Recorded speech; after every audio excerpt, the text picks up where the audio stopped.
세계화가 진행될수록 역사 교육의 중요성은 더욱 커진다. 역사에서 현재와 미래의 문제를 해결할 수 있는 열쇠를 찾을 수 있기 때문이다. 경제협력개발기구 OECD 찰스 파델 박사의 말입니다. 전 세계가 하나의 문화권으로 변화되어가는 요즘 같은 시대에는 각 국가의 고유한 역사라는 존재는 범람하는 세계화의 물결에 휩쓸리지 않고 민족의 주체성을 지켜낼 수 있는 버팀목과 같은 역할을 할 텐데요. 역사를 단지 과거의 일로 생각하기 쉽지만 진정한 의미의 역사는 단순한 지식을 넘어 현재 살아 움직이는 현실이자 또 미래의 역사에 작용하는 힘이라고 역사학자들은 입을 모아 말합니다. 오늘을 살아가는 우리 민족의 탄탄한 동력이자 또 내일을 살아갈 우리에게 든든한 추진력이 되어줄 역사. 11월의 매주 금요일 청산뉴스에서는 나영환 선생님과 함께 우리의 역사 속으로 여행을 떠나보려고 하는데요. 나영환의 역사는 살아있다. 지금 시작합니다.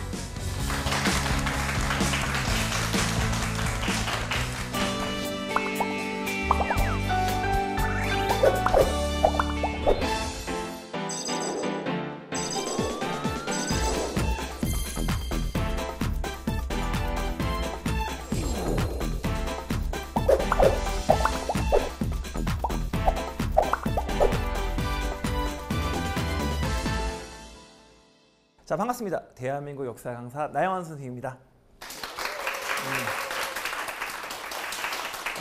좀 전까지 얼굴이 되게 어색한 표정이었는데 지금 너무 밝게 맞이해서 너무 감사하고요. 왠지 오늘 강연이 되게 잘 될 것 같다는 그런 생각을 가지면서 오늘 시작을 해보도록 하겠습니다. 오늘 첫 번째 강의는 바로 여러분이 다 알고 있는 세종대왕 편입니다. 세종대왕에 대한 이야기는 너무 많이 알고 있어요. 근데 제가 오늘 여러분들에게 세종대왕의 여러 가지 면에서 무엇을 이야기할 것인가를 어제까지 고민을 했습니다. 저는 세종대왕을 통해서 바라본 기다림의 미학, 바로 최선의 선택이 아닌 차선의 선택을 통해서 우리가 얼만큼 더욱더 많은 평안함과 더 많은 어떤 교훈을 얻을 수 있는 것인가에 대해서 이야기를 한번 해볼까 합니다. 우리 세종대왕은 뭐를 통해서 알 수 있어요? 당연히 여러분들이 알고 있는 10,000원짜리 지폐에 잘 나타나 있어요. 세종대왕, 조선의 4대 임금, 충녕대군이라 불렸던 바로 이도입니다. 근데 세종대왕의 키가 몇 센치인지 잘 모르시죠? 키는 무려 180cm에 육박을 하고 있다고 학자들이 추정하고 있어요. 근데 조선시대의 남자들의 평균 키가 몇인 줄 아세요? 그 당시는 150cm가 평균 키였습니다. 세종대왕은 180. 자, 세종대왕의 몸무게는 어느 정도였을까요? 제가 좋아하는 배우 중에 첫 번째 배우가 바로 이병헌 씨예요. 사실 송중기 씨는 그렇게 썩 좋아하는 배우가 아니었는데 바로 뿌리 깊은 나무라는 드라마를 보고 깜짝 놀랐어요. 그 송중기 씨가 바로 아버지였던 태종에게 외쳤던 그 말, 상황은 더 이상 왕이 아니다. 나는 조선의 4대 임금 이도다라고 외쳤던 그 송중기의 눈빛 안 보셨죠? 아직 안 보셨으면 한번 보세요. 너무 빠져들 만한 그런 연기력을 가졌던 송중기에 대해서 그 다음부터 저는 송중기의 팬이 됐습니다. 송중기를 좋아하는 게 아니라 송중기의 캐릭터가 너무 마음에 들었어요. 우리 꽃미남이었던 송중기를 생각하면 어떻습니까? 공부도 열심히 하고 학구열이 높았던 세종대왕을 우리 감안했을 때 좀 더 몸도 호리호리하고 굉장히 멋진 남자가 아닐까라고 생각하지만 세종대왕은 몸무게가 거의 90kg에서 100kg에 육박한다고 알고 있습니다. 왜 그랬을까요? 공부를 너무 좋아해요. 학구열이 굉장히 뛰어난 남자. 그런데 그것만 갖고 살이 찌지는 않아요. 뭘 하지 않아요? 운동을 하지 않습니다. 그리고 더구나 중요했던 것은 세종의 식습관에서 고기를 너무 좋아한다는 겁니다. 바로 고기 덕후예요. 어느 정도였냐면 세종대왕은 고기가 올라오지 않는 밥상을 물리는 경우가 되게 많았습니다. 그리고 심지어는 저와 여러분들이 이렇게 같이 강연의 자리에서 만났지만 제가 세종대왕이고 여러분이 신하라고 한번 생각을 해보세요. 같이 밥을 먹습니다. 그런데 제 밥상에 있는 고기보다 우리 앞에 있던 신하들의 바로 밥상에 고기가 더 많이 올라오면 저는 토라지는 경우가 되게 많았다고 합니다. 그렇게 고기를 좋아했던 세종대왕도 고기를 끊었던 적이 딱 한 번 있어요. 여러분은 언제 고기를 끊어요? 남자친구한테 차였을 때 고기를 더 먹나요? 자, 언제 고기를 끊냐면요. 바로 부모님이 죽었을 때. 세종대왕은 효자였습니다. 저도 효자입니다. 그래서 제가 세종이라는 건 아니에요.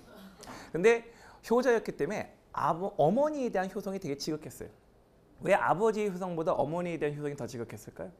바로 아버지가 조선왕조를 건국하는데 그렇게 도와줬던 어머니를 왕이 되고 나서 너무 멀리했다는 겁니다. 태종은 바로 조선의 왕이었어요. 조선과 명나라의 관계에서 우리는 바로 제후국이었습니다. 제후국이 가져야 할 왕의 후궁은 숫자가 정해져 있어요. 그러면 후궁의 숫자가 몇 명이었을까? 총 9명이었습니다. 그러면 좀 양심상 한 7명만 가지고 그래 내가 제후국의 왕이니까 한 7명 후궁을 들였어라고 했다면 조금 우리 여성들 입장에서 그럴 수도 있겠지라고 생각할 수 있을지 모르겠지만 태종 꼭꼭 채워 9명을 다 채웁니다. 자, 자신의 남편을 왕으로 만든 결국 여자 원경어 민씨, 그 마음의 아픔이 얼마나 대단했을까요? 그 어머니의 아픔을 너무나도 가슴 아프게 생각했던 그 남자 충녕대군 이도는 어머니가 죽었을 때 바로 고기를 끊습니다. 근데 너무 얼굴이 파리해지는 거야. 너무 초췌해지자 태종이 말씀하시기를 자, 내가 죽었을 때도 내 아들 세종이 저렇게 고기를 끊어 얼굴이 초췌해질까 두렵다. 내 지금부터 유언을 남기겠노라. 내가 죽더라도 내 아들 세종에게 고기를 끊지 말도록 유언을 남기겠다고 합니다. 그만큼 효성이 지극했던 바로 세종이었습니다. 자, 우리 가계도를 한번 보여드리도록 하기 전에 바로 태종과 송중기, 세종 역할했던 송중기에 대해서 한번 얼굴을 보여드렸습니다. 조선왕조의 건국자 바로 태조 이성계입니다. 태조 이성계에게는 조강지치였던 신의왕후 한씨가 있었어요. 신의왕후 한씨에게는 6명의 아들이 있었어요. 그리고 두 번째 분이었던 신덕왕후 강씨에게는 바로 방석이와 방번이라는 2명의 아들이 있었습니다. 조선왕조를 건국하는데 온갖 고초를 다하고 아버지와 함께 전쟁을 누볐던 아들들은 당연히 조강지처의 아들 중에서 바로 차기의 왕이 나올 거라고 생각을 했습니다. 하지만 신의왕후 한씨가 죽고 신덕왕후 강씨가 결국 왕비의 역할을 차지하면서 바로 태조 이성계는 그 부인에게 빠지게 되었어요. 그리고 절대로 하지 말아야 할 실수를 저지르고 맙니다. 바로 두 번째 부인의 아들 방석이를 바로 세자로 책봉을 하게 됩니다. 자, 이것에 불만을 품었던 바로 태종 이방원이 바로 방번이와 방석이를 죽였던 것이 바로 1차 왕자의 난이라는 겁니다. 우리 태조 이성계가 건국을 하는데 가장 창업 파트너로 불렸던 인물이 누구예요? 정도전입니다. 우리 정도전에 대한 이야기는 많이 알고 있어요. 조선왕조가 건국되고 나서 제일 먼저 만들어진 궁궐이 무슨 궁궐인지 아시죠? 경복궁입니다. 한양으로 천도를 결정하고 경복궁이 만들어지면서 그의 벗이자 동료이자 공신 파트너였던 삼봉에게 얘기합니다. 이복의 삼봉, 내 이 궁궐을 만들었으니 이 궁궐의 이름을 지어보게. 예, 전하, 시경에 말씀하오기를 복이여 영원하시옵소서란 말에서 따와 바로 영원할 경, 복복자라 해서 경복이라 이름을 짓겠사옵니다. 정도전은 굉장히 유교적 정치에 의하여 조선왕조를 건국하고 싶었습니다. 경복궁을 안 가보셨습니까? 표정이 너무 밝지가 않아요. 경복궁에 들어가면 제일 먼저 만나는 건물이 바로 근정전입니다. 전하, 근면이 정치하고 또 근면이 정치하시옵소서. 그 뒤에 있는 건물이 사정전입니다. 전하, 정치를 하실 때 또 생각하시고 또 생각하시옵소서. 하지만 정도전은 태종 이방원은 정도전이 마음에 들지 않았어요. 정도전이 이런 생각을 했습니다. 자, 고려왕조가 왜 망했지? 훌륭한 왕이 나왔을 땐 나라가 잘 번성했지만 좀 더 유약하고 좀 띨띨한 왕이 나오면 나라가 망가졌어. 그래, 왕이 중요한 것이 아니라 이 나라를 이끌 수 있는 바로 훌륭한 재상을 뽑아야겠다. 그래서 재상 중심의 정치를 취했습니다. 왕조 국가의 나라에서 차기의 왕을 꿈꿨던 태종 이방원은 이렇게 모든 권력을 신하가 가져가고 왕은 바로 신하의 들러리만 하는 얼굴마담으로 전락하는 이 정치 시스템을 지향했던 정도전이 마음에 들지 않았습니다. 그래서 1차 왕자의 난 때 정도전마저 제거를 하게 되는 것입니다. 자, 문제는 이 태종 이방원이 드디어 왕이 올라요. 태종 이방원은 자신이 적자가 아니었던 결국 관계로 자신의 첫 번째 아들에게 왕위를 물려주고 싶었습니다. 첫째 아들이 누구죠? 양령이에요. 둘째 아들은 바로 효령입니다. 세 번째는 바로 충령이죠. 근데 양령이 누구를 꼭 닮은 줄 아세요? 아버지를 갖다가 너무 꼭 닮았어요. 아버지가 뭘 좋아해요? 여자를 좋아해요. 술을 좋아합니다. 양령이 그 아버지를 너무 꼭 닮았기 때문에 술과 여자에 빠진 나머지 국정을 운영할 수 있는 그런 세자의 자질이 없다라고 판단했습니다. 그래서 태종은 가차없이 양령을 폐합니다.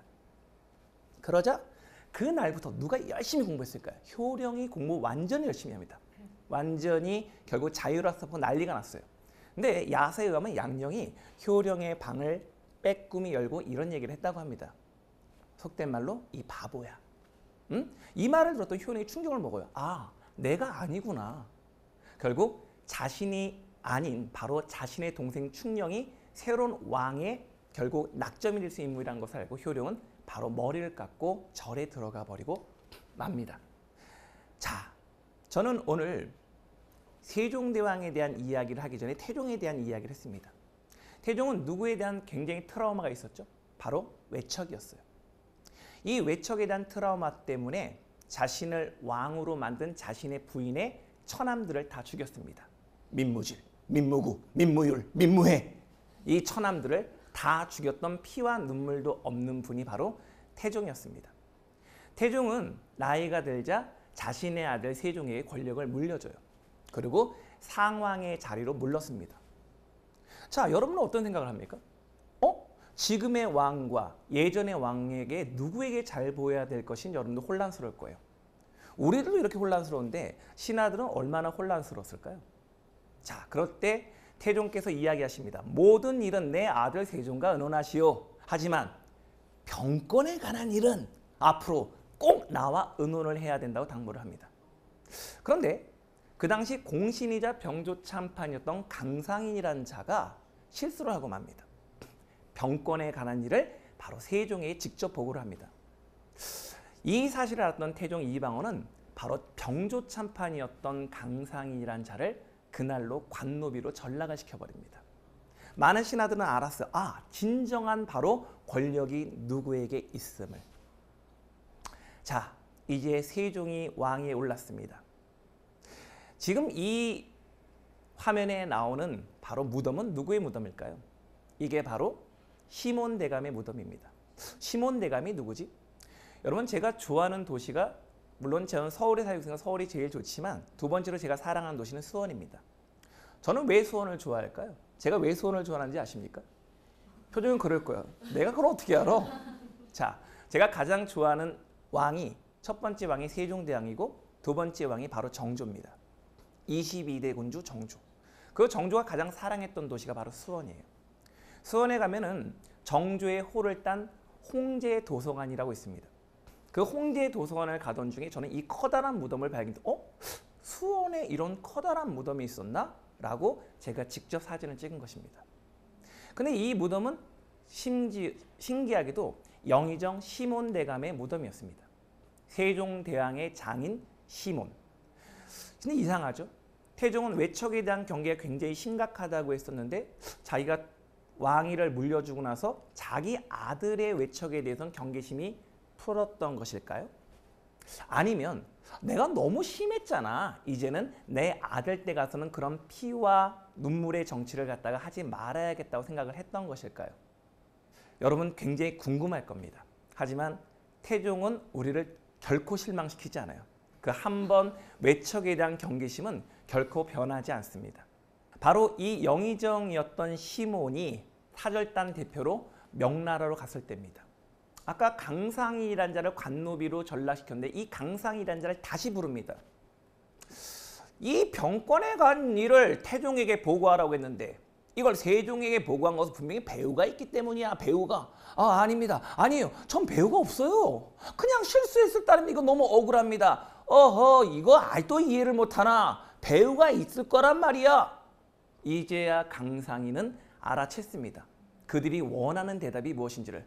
그렇습니다. 바로 영의정 시몬대감이 이런 일을 지시했다고 이야기를 합니다. 이런 고백을 했던 강상이는 사거리에 능지처참을 당하고 맙니다. 그리고 나서 아무런 일도 일어나는 것을 몰랐던 시몬대감이 조선에 드디어 오게 됩니다. 시몬대감은 영의정이라는 신분, 그리고 바로 공신이라는 그런 신분을 전혀 고려되지 않은 채 바로 신문장에 끌려나가게 됩니다. 그리고 이런 얘기를 합니다.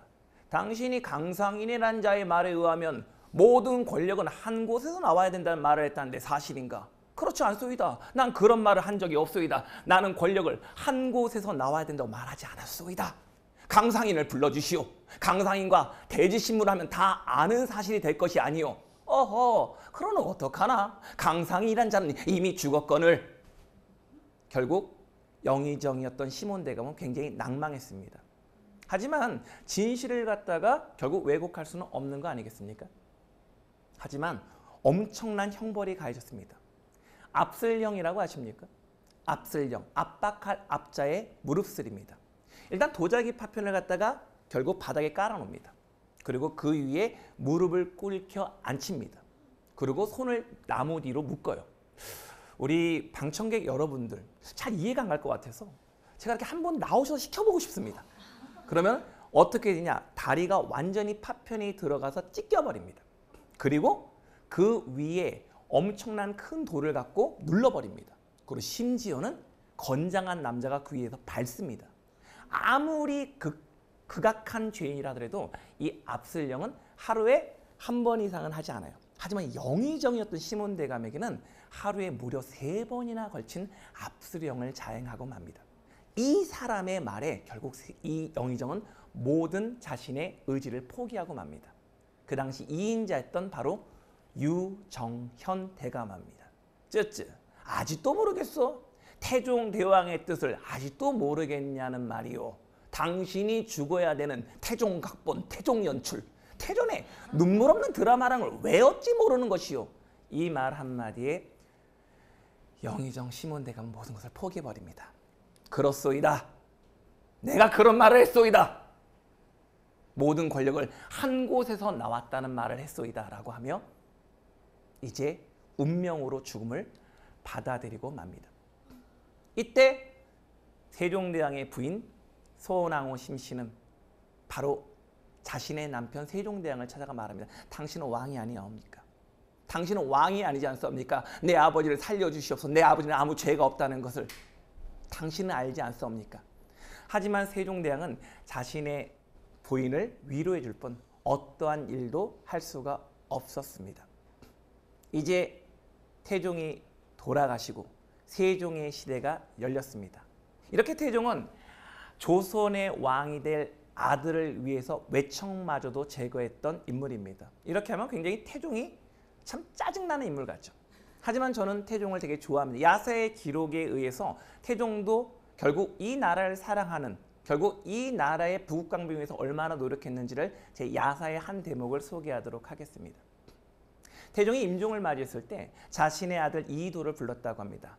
내 아들 세종아, 이 아버지와 피와 눈물도 없는 사람이라고 많은 사람이 욕을 하는 걸 안다. 하지만 이 아버지는 이 조선의 부국강병과 이 조선의 앞나라를 위해서 이보다 더 악한 일도 할 수 있다. 하지만 세종아, 너만큼은 모든 관료 신하와 만 백성들에게 추앙받을 수 있는 너만큼은 성군이 되거라 라는 말을 남겼다고 합니다. 태종 이방원에 그런 피와 눈물의 정치가 없었더라면 바로 세종의 태평성대와 세종의 위대한 문화 창달은 이루어지지 않았을지도 모른다는 저는 개인적 소견을 가지고 있습니다.